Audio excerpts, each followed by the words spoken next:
Hi everyone. Welcome to the 15th episode of MOV Leaders. First and foremost, I wanted to sincerely thank everyone, each one of them in the audience for this successful journey. On behalf of MOV Leaders, we're taking pride in presenting this 15th episode for you.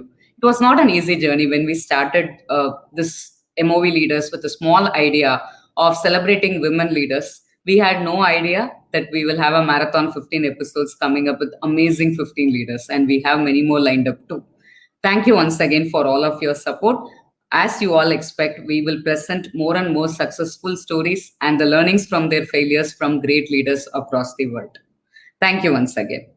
It is always our tradition to recall a women leader. But leadership is not about experience and age always, right? So to ensure that in place, we are today recalling Ananya Gupta, a 11th grade student, also a ML and AI self-learned kid. And she has developed an app or a toolkit called Grit Parity. As the name stands, Grit is for gender representation in textbooks. So when you upload textbooks, it will tell you rightly whether the genders are represented properly or not. So I'm so delightful to see our current generation is having that vision in mind. Leadership is not about experience, it is about vision they carry. This generation is having the vision for diversity and equal play. With all of them in place, I'm sure the diversity and equality is not far away from our eyesight.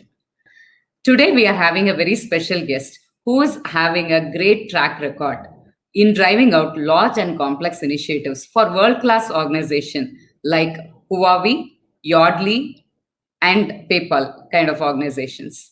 And she is having 2 decades of experience. And she is a great tech women leader. And currently, she is working as the Director of Big Data Engineering at PayPal. Without any further delay, let's welcome Shivapriya to the show. Thank you, Scindia. It's such a great privilege. It's such a great privilege to be part of such a wonderful initiative and podcast series at LeadHERs. I've personally watched many of your episodes, and I must say I'm truly inspired by your work, Scindia. And podcast nowadays, it's become a great medium, and particularly during the pandemic, it's gaining more and more momentum because specifically women, right? Like they're struggling to find time to kind of devote for anything related to self-learning. And such podcasts serve as really good resources, bringing curated nuggets of wisdom and valuable insights from multiple women leaders who have been successful, sharing their own personal journey and experiences. So once again, thank you to you, LeadHERs and the guch leadership to be providing, such a amazing initiative. And, thank you for, about the mention about Ananya. It was so brilliant to hear about her work and immensely inspiring and gratifying to see such pertinent and, deep thoughts at such a young age. Kudos and, more power to Ananya, I should say. And, yeah. Go on. Go.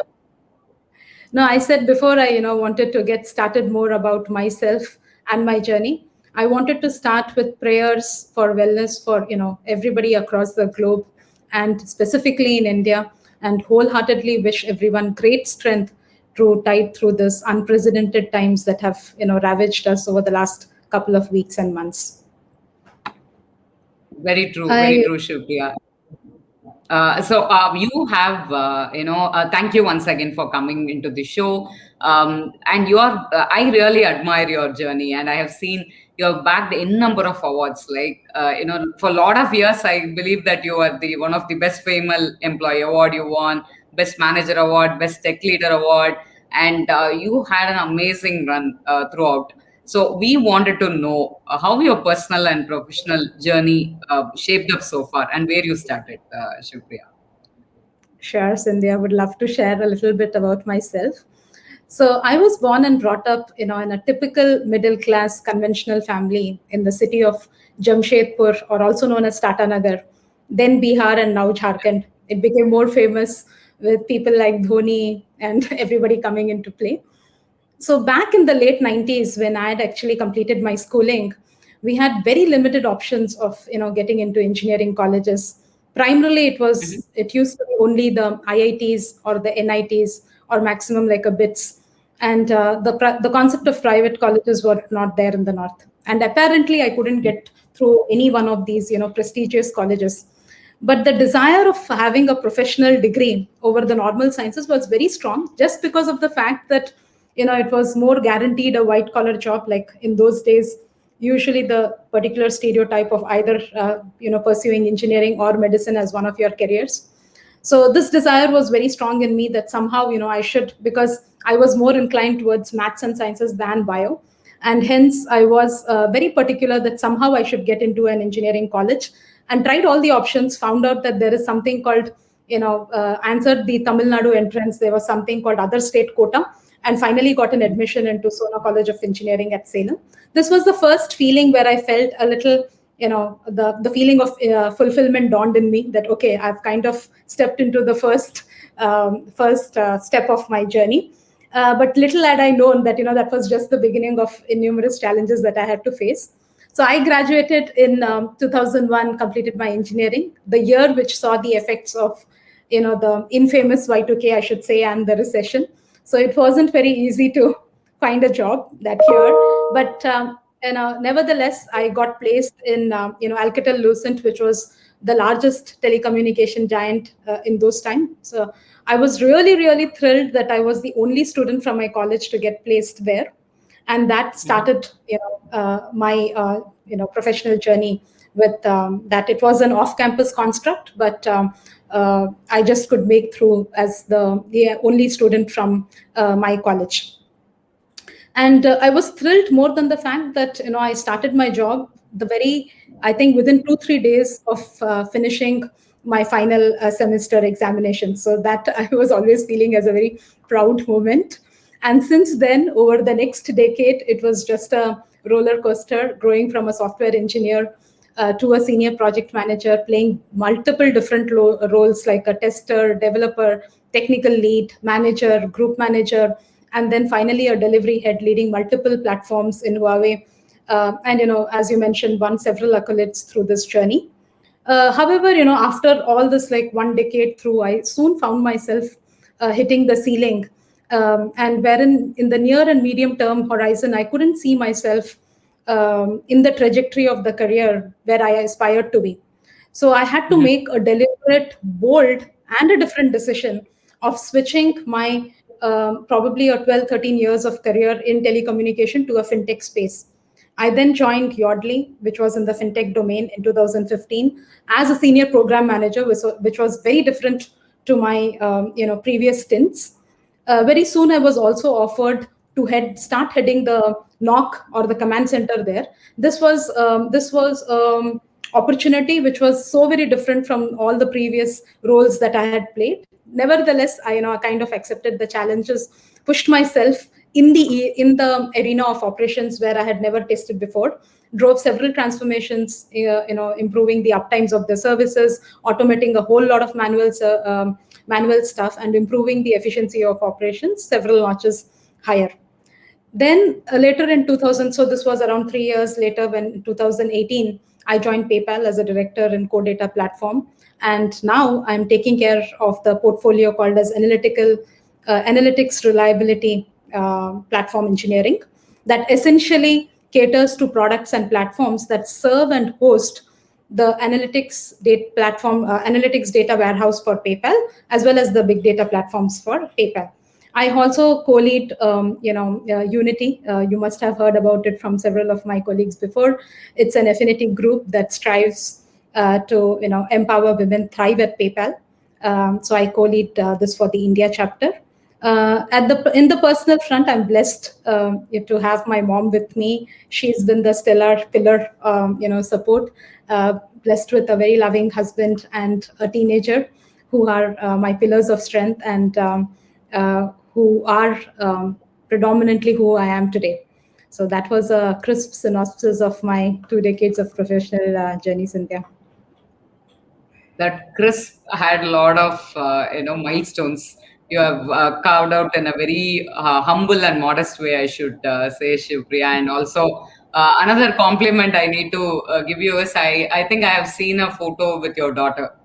I think I am. Yeah, I think one photo I have seen, and you look like sisters, not mother and daughter for sure.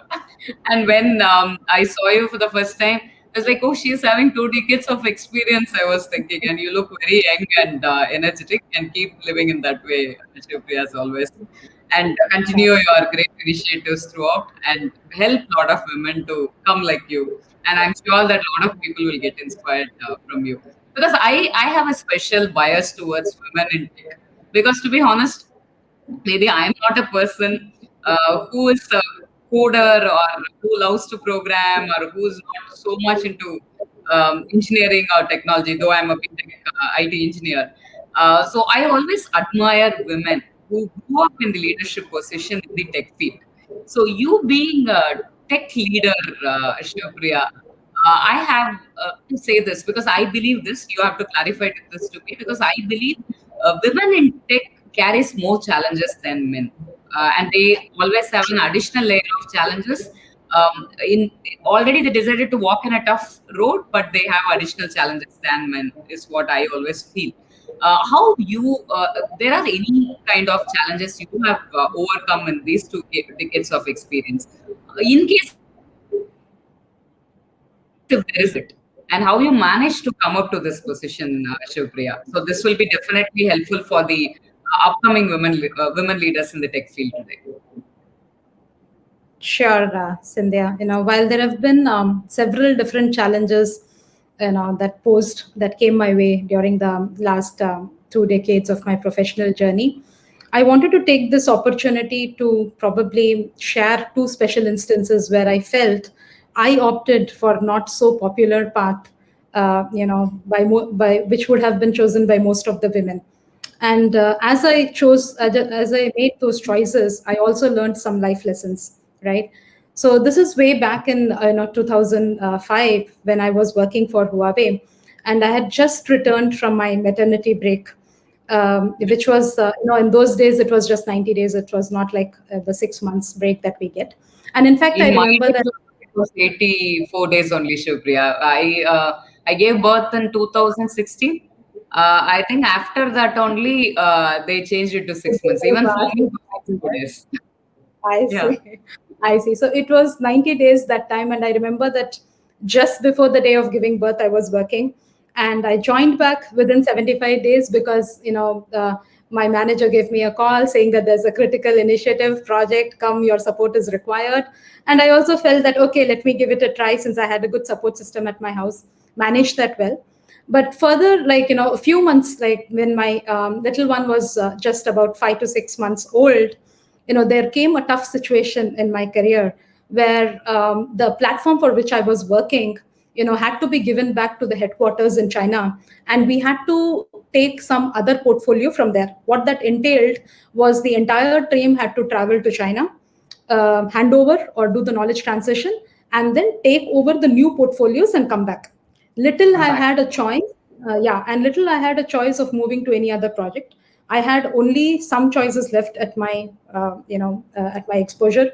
A, give up the job, be with my little one, spend that time that she really required at that little age, 5 or 6 months, and the other is pick up this job because this also entailed that you take up some kind of a leadership position during that because you would have been driving some transitions.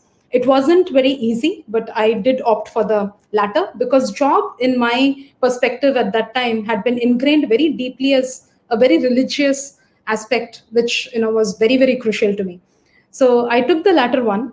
And in those days, it wasn't very easy. The reason being that it wasn't the WhatsApp world. There was no video calling systems. In fact, I used to work on a desktop. I didn't have a laptop on my own. I used to use the trunk cards to make the long STD calls, and it wasn't very easy. Where I had to miss my and this entire travel engagement initially, which was for 3 or 4 months, got elongated to a period of more than 6 months, wherein I had to miss my little one's first birthday, my little one's the crawl to baby steps. So those were like hardships which cannot be explained in words. But after experiencing that hardship and going through those challenges, surpassing them, most of the other challenges that came my way seemed quite trivial to me. And being very vulnerable or candid here, I would say that this gave me the life's lesson that career is almost like you need to look at it as a rubber ball, where if you drop it, it will bounce back some moment of time. But family and probably health are almost like a glass ball, which if you drop, it doesn't come back, right? It doesn't bounce back. So it was then when I made up my mind that however tough the business situations would be, my business travel would be limited not more than 2 weeks or max a month. And since then till now, I'm able to meet up to that pledge of mine that I've made in my mind. So that was my first experience, and in that context I would like to fast forward to share one more experience of mine. Fast forwarding to 2018, I was all well settled in Bangalore for the last 15 years. I was working as a director in Yardley. My daughter was a teenager. She was in the 8th or the ninth grade. I had my own house. We had our own house, well settled. Husband was at a very reputed firm doing a great job, and nothing more than an ideal world it would look like, right? At this juncture, I got this opportunity of PayPal that came my way. I was super thrilled to get the offer after, in fact, maybe I don't know, remember 12, 13 rounds of interview exactly. And this and this opportunity, but while it came and it was super enchanting, it wasn't very straightforward. This opportunity was in Chennai, which means that I had to relocate my complete or shift my base to a different city now. I knew that it's not going to be an easy job for me. However, this opportunity again, like I was always, as I told you before, like career had always been pivotal in all my decision making. So this opportunity was there in the emerging big data space, which I knew would upskill me or take my career trajectory at least several notches higher.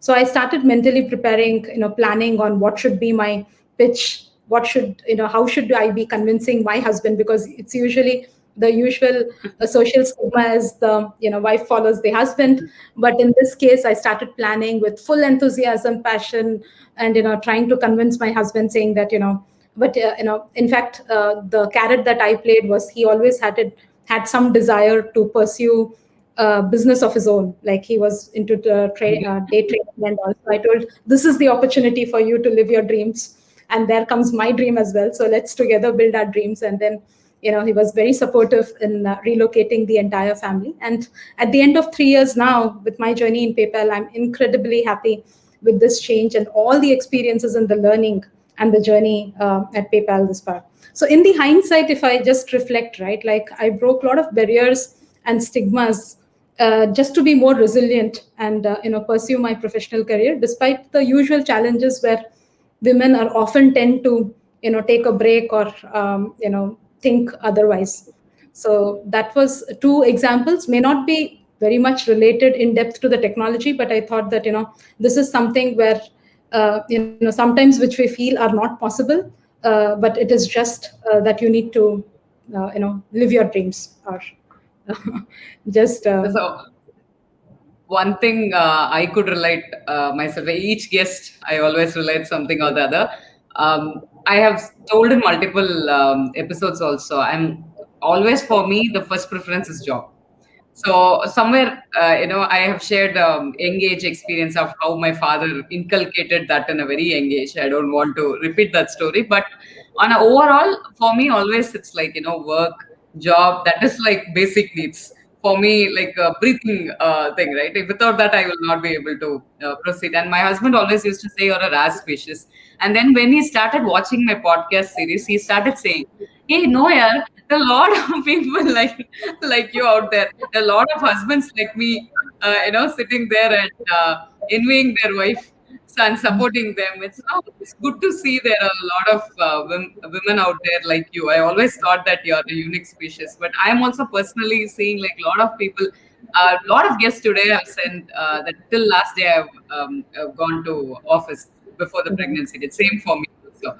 Like a very young age, we leave our young ones and we travel abroad. 3 months I have left my young one and traveled abroad. So all of us are relating. We had challenges, we broke that stigmas, as you rightly said, and we managed to strike the balance, and somewhat we happily balancing both our personal and professional. This is possible.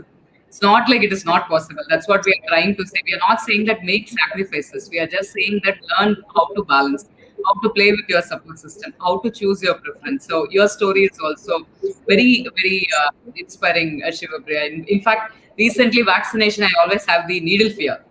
So I was not wanting to go for vaccination. I was giving a lot of stories to take vaccination. My father told me, hey, office will open and they will say only people who are vaccinated will be allowed to go to office. Immediately I went and took my vaccine. Wow. So that's what I think. Still your father knows how to make you get vaccinated. So for Wow. some of us, career is always pivotal, and it was so good to hear that, Shivpriya.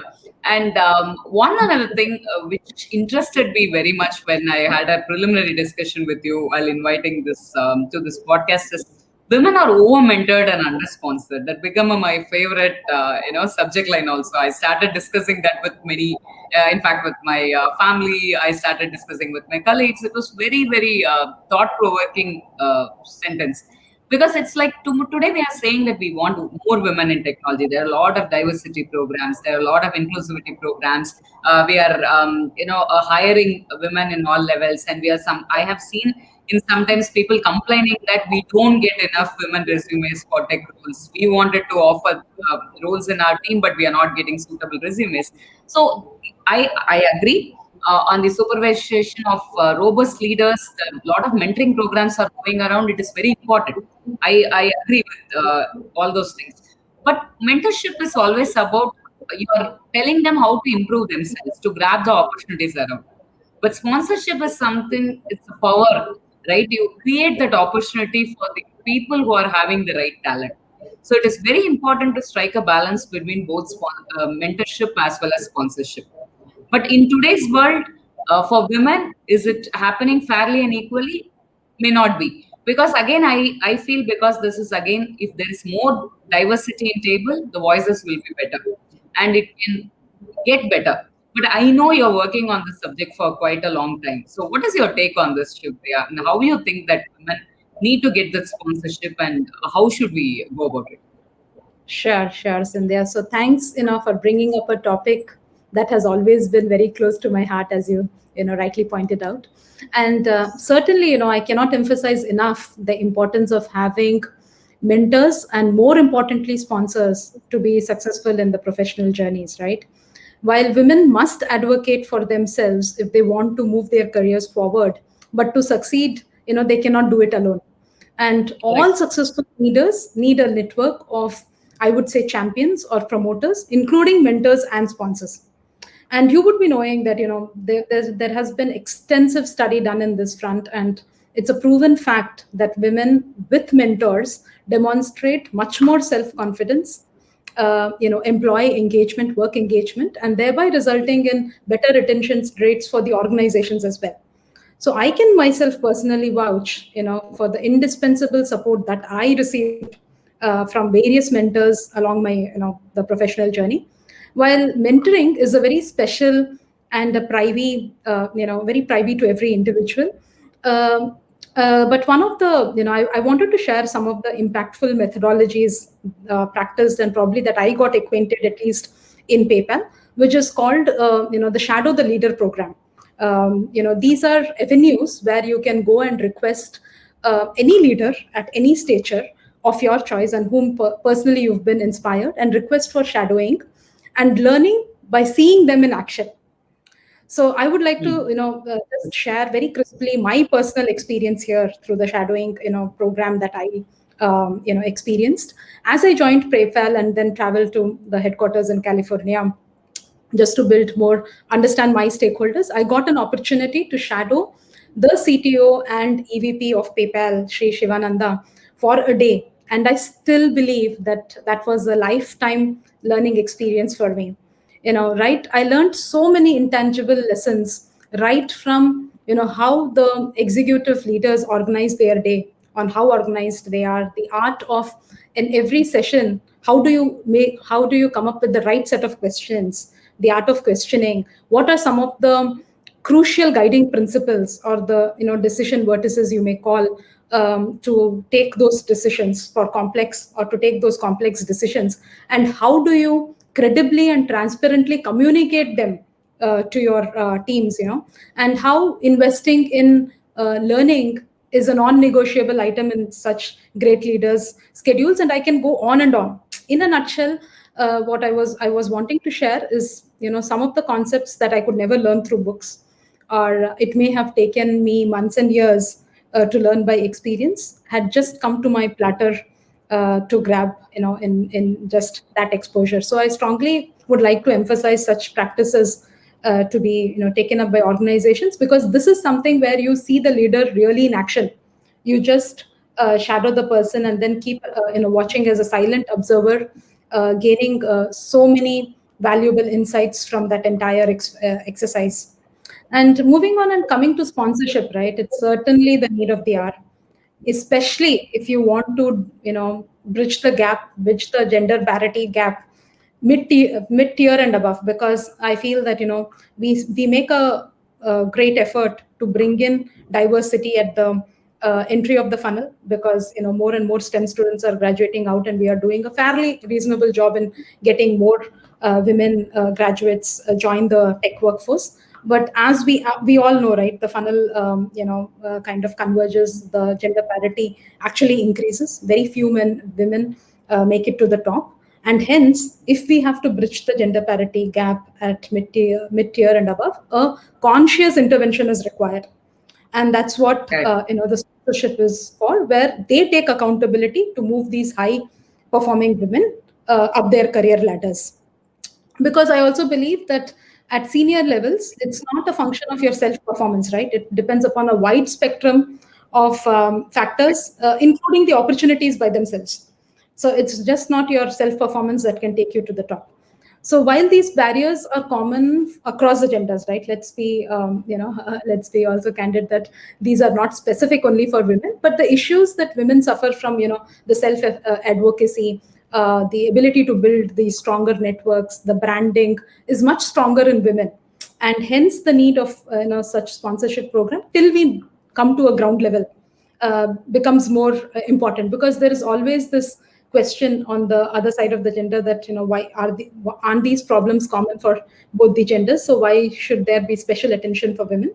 So my answer there is always to go by the statistics, where while women outnumber men in almost every educational level, right? And they're also kind of more than half the population in most of the countries, but women that make to the Fortune 500 CEOs are less than 3% or near 3%. And women in senior management roles probably are 24%. And it is very Right. much proven that the progress has been very slow or stagnant of the a percentage of women that raise up to the senior, top, or even director level positions across the country through all the different benchmarkings done. So I feel that, in this particular current state of union, sponsorship is the need of the hour for women to go beyond the level of mentorings that, mentoring programs that every organization has.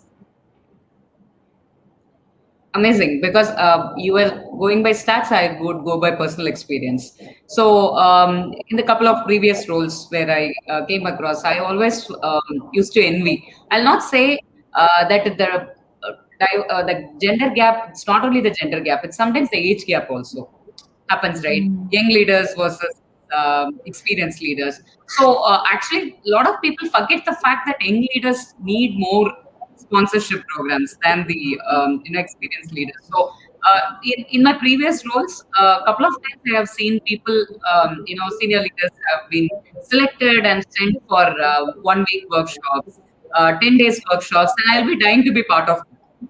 I will be heading a function, but I would never got selected. I'll not understand. Is it because I perform better? Year on year, promotion will be there. But I never got included in such mentorship program or leadership programs. Never been like that time. They will say that it is for senior leaders or it is for function that is mainstream. So sometimes I'll not get the right answer. Is it because me as a woman is a problem or me as a young leader is a problem? I never got it. But I would say if I would have got into one of those leadership programs, the learnings and the self confidence I would have gained would have been much more higher. that never made me to believe that I have reached that position and I have to own that, because I always felt that, okay, maybe I have not gone enough, or I have not made up to that position of people, because I'm not even being considered for the company to invest for a 1 week program. So that disturbance was always there. Now, though, in Freshworks, it's like I'm very proudly I'll say that I'm one of the diversity, inclusivity, and equality committee member, and I'm going through a number of programs, and they're supporting a lot. In fact, it's a personal initiative, but Freshworks is supporting me to devote my time to this. So this is a different feeling, but not in every organization it happens. So when you Right. said that women are over mentored and under sponsored, I was jumping and coming, because personal experience, right? I would always want someone to sponsor me, but many were interested in mentoring me, not sponsoring me. So that was interesting, Shivapriya. In fact, I have heard about the sponsorship framework you guys have created in Unity. A couple of your colleagues, as you rightly said, that a lot of people spoke about Unity initiatives. I heard about this sponsorship framework, and I know you played an instrumental part in building that sponsorship framework. Can you walk through us, like how it helps? I'm sure that best practice can be adopted by many organizations. It will be helpful for a lot of upcoming talents over there. So, Shivapriya, why don't you walk us through that?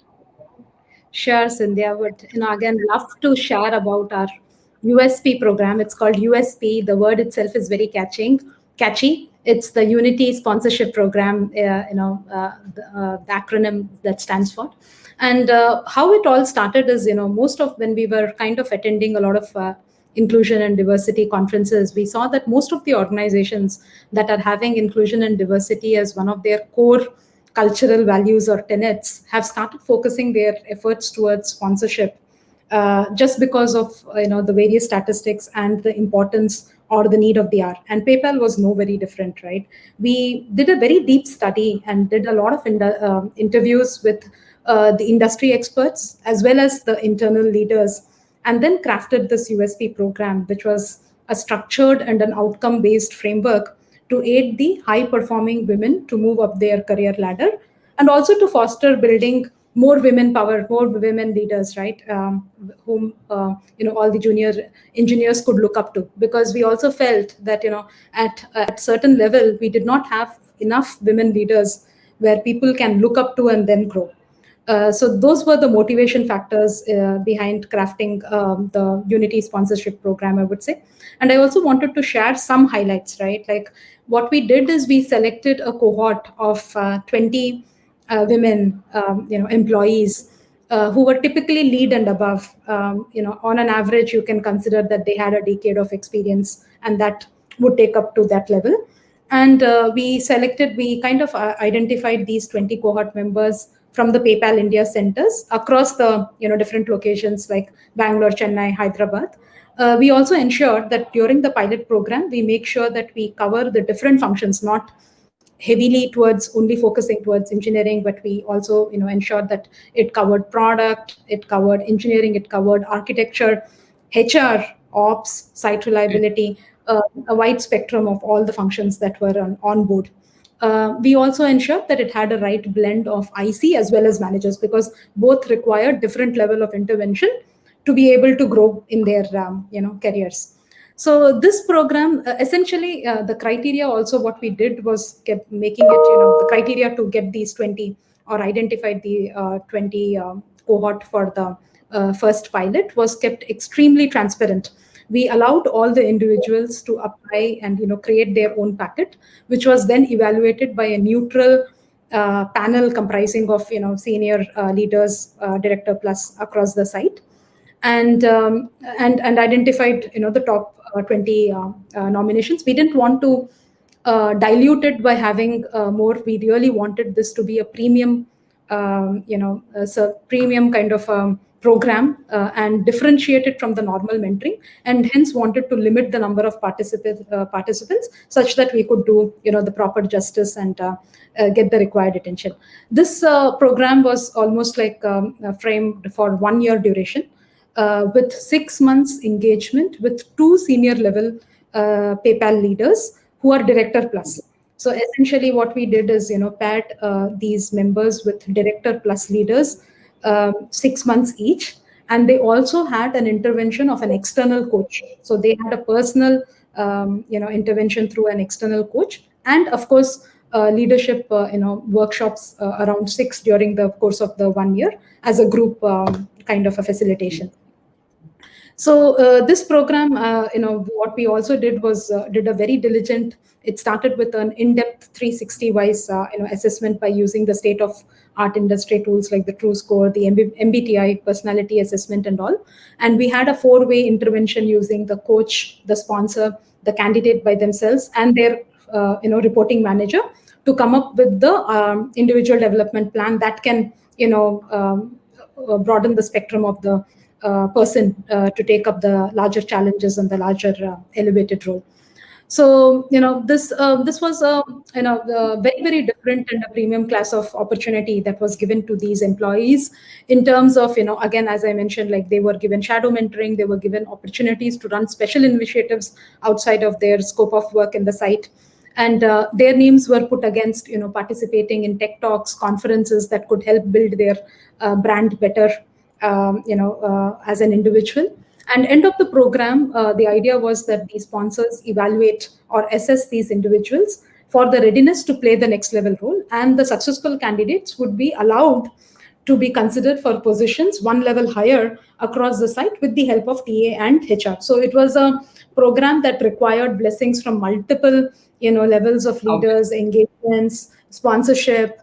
It was not a small budget program. It was had to be budgeted and sponsored, right? But end of the we are in the fag end of the completion of the first year of the rollout, and it's been extremely gratifying to hear some of these experiences on how self awareness has been dwelled in, and irrespective of the outcome, whether you move up the career progression or not, people are feeling extremely grateful for being given such an opportunity. So that was a shot, and we are kind of looking at on how we can expand the scope larger to make it a global initiative in the coming years in there. Amazing, Shivapriya, because this is the exact thing I was telling a couple of minutes before, right? Because it is very important to give that confidence to the women there. So, women in nature, I'll not say that they don't have confidence, but they do multiple things, right? They strive for perfection. So, they will not be satisfied. A lot of women will not be satisfied in 90 marks, right? 95 will not be satisfied. We wanted to get that 100. So, till 100, we will never feel that it's perfect. 70, 80, and all, we will consider that I did a bad job, right? We'll never be happy. So a lot of times women really not explore their potential. The way of treatment sometimes reflect, and they will think that okay, maybe I'm not worth it. Maybe I cannot do it. So these kind of initiatives, this kind of trust organization shows on them, these kind of investments organization shows on them will definitely boost their confidence, and that will help them to push themselves and strive, and make the mark, and it will definitely impact the bottom line of the company in a very positive. If the company like PayPal, Freshworks, and many other companies are adapting it rightly, hence it is showing in the results also, right? So I'm sure that a lot of we spoke about Ananya, we spoke about the initiatives in PayPal. I'm sure with such generation in place, as I told in the beginning of the episode, the fair play with all the genders, experienced people, non-experienced people, upcoming people, there will be a fair level play will be given soon. That is what is the dream and vision for all of us. And leaders like you will make it possible, Shivapriya. You're an amazing, inspiration for that. Definitely, I wanted to offline learn a lot about sponsorship, mentoring, and I wanted to do as much as possible to the community I'm in to Shivapriya. So before winding up the session, it was very crisp and interesting session. Couple of rapid fire questions I wanted to ask you. Just to see the other side of you, I would say. So, okay, if I say that three principles you would live your life by, what are those, Shubhriya? Yeah, they have, they would always be starting with chasing your dreams, like dream big, chase your dream is the first one. And, don't quit. Always read that as do it, like, the words do and it in the two words, always do that. And I'm a firm believer of the metaphor that, if you aspire, the universe comes together to conspire for you, right? Like where there is a will, there is a way. So that's my first, life principle. The second is to really invest, build, and not shy away from leveraging your support system. Lot of us as women, have this feeling not to ask for support at the right time, right? So Correct. and you cannot get that support unless and until you invest in that, right? You have to invest, build, and then leverage your support system, both personally as well as in the professional career. I feel that's been my second guiding principle. Third is, there is no other way but to continuously upskill yourself to be relevant. It has become no longer a choice, but it is imperative in this ever evolving technology landscape. If you're not upskilling yourself, you're not there. So these Agree. are the guiding principles for me, Sindhya. Uh, Three gems I would call this as. Any women leader or women colleague you admire, Shivapriya? See, generally, my principle has always been, as sometime I think you also mentioned that it doesn't depend upon the experience, but your vision. Correct. Even a person like Ananya, be it a student. So I've always been, a big fan of uh, every woman, because everybody has their own, personal story. But given that you're asking me as part of the rapid fire, if somebody were just top of my mind sticking, I would refer to the former Chief Minister of Tamil Nadu, Madam Jayalalitha, who was always, was also known as the Iron Lady and Amma by the masses. She particularly was such an authoritarian, like a visionary and a leader full of guts and grit, right? Yes. And none could show the courage which she evinced in her political life. Her strength, of breaking those social barriers, stigmas, and her brilliance that created history in the political arena, is simply inspiring to me, especially her boldness. I mean, in fact, I still remember in the earlier days when I go to personality development, classes, they will ask that role model. I'll say Jayalalitha, and the personality development teacher will come and say, "Don't say Jayalalitha. It will show that you are a dominant personality. You like to dominate. People will think so. Don't say." I'll say whatever I feel I have to say. So I always said Jayalalitha as my role model. So I feel very We happy have when you we have lot in common, Sindhya. yeah, not in common. So, in fact, Jayalalitha, I like for her one thing. No, when a woman comes up, that character assassination is common. So people True. every time when you're growing, everybody will try to pull your legs, right? They will say that you have grown because of this. Nobody will agree. It's very rare people agree that you have grown because of your caliber and strength. They will always say she has grown or he has grown for X number of reasons. But for women, their character assassination, criticism, and all will be a lot more higher. But I have personally drawn out that inspiration from her. None of the personal criticism, none of the this thing. She will even fit an answer, and she'll never bother also. But as you rightly said, the masses always called her Amma because of the deeds she did or the way she ruled the country. And she ignored all the stones which have been thrown at her. And rather, she created all that into a temple where she is living still, right? So I would always, I personally draw that energy and inspiration from her. Thank you for reminding her in the show, Shubhriya. So, one more thing I wanted to ask, very curious, right? In the beginning only, I wanted to ask you this because when you know that, for me, no, uh, I understood that engineering is not for me when I completed my engineering, and I wanted to go for a people role, and then I picked up MBA. So when you realized that you wanted to be in technology, when you identified, I think right from my childhood, Cynthia, this was maybe this is a little bit different between us. At a very young age, in fact, right from the days, my school days. So, this was almost like wired, right? Like there are usually these two professions. And I had brought up in a colony setup. So it's usually you are a doctor or an engineer, like they'll keep on talking. And I had no inclination towards bio.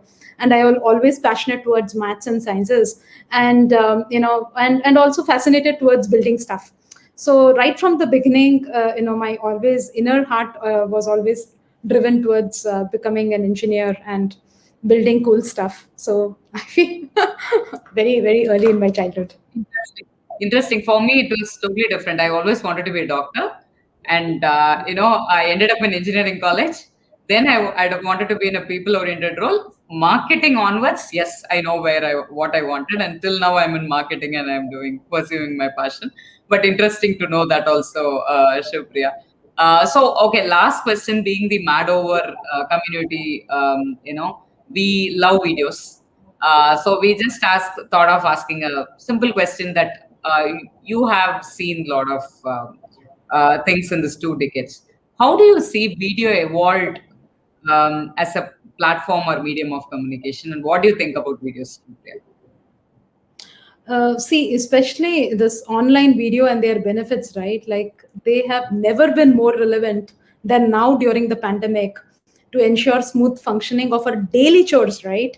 Like be it either children's or education, like it's all about online video nowadays. You take any news update, you're actually hearing to online videos. You take social connect, you have no other means of social connect but through Zoom and the other calls because of the pandemic.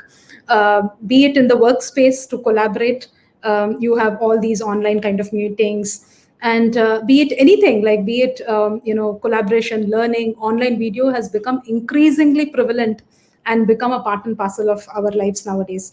And in fact, I was very interestingly, I was seeing that in one of the surveys, especially even in our organization, we keep doing to understand post pandemic how would the ways of working be. So in one of the results that they were sharing for across survey that was conducted in general across 5,000 plus consumers across the globe, including countries like India, US, UK, that clearly indicated that on an average, every individual is seeing 4 hours of online video, which is 4 times more than before the pandemic. And almost 88% of the respondents also feel that online the video the space has helped in improving the collaboration, right? And all these benefits of video, much above the entertainment, will surely I feel remain, these behaviors will remain sticky even post pandemic, is what I sincerely feel. Interesting insight, Shivapriya. Thank you once again for coming into the show. I really enjoyed the conversation. I'm sure audience will also enjoy the conversation. Keep doing your inspiring work, Shivapriya. To all the audience out there, I hope you all enjoyed the 15th episode of MOV Leaders. The same podcast is available in all podcast streaming platform, also available in YouTube and LinkedIn for your consumption. Thank you once again for the same. Looking you on the 16th episode with one another interesting guest. Thank you once again. Thank you, Shivapriya. Thank you. Thanks a lot for having me.